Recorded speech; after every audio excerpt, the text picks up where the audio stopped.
konti pa para luto yung ating asukal. Ilagay ito ating makapuno.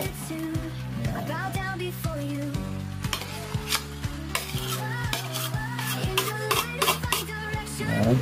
At ating haluin. Ayan, pwede na natin patayin yung ating apoy. Ayan natin. At syempre, luto na yung ating makapuno. Hanguin na natin. As ng ating matikman.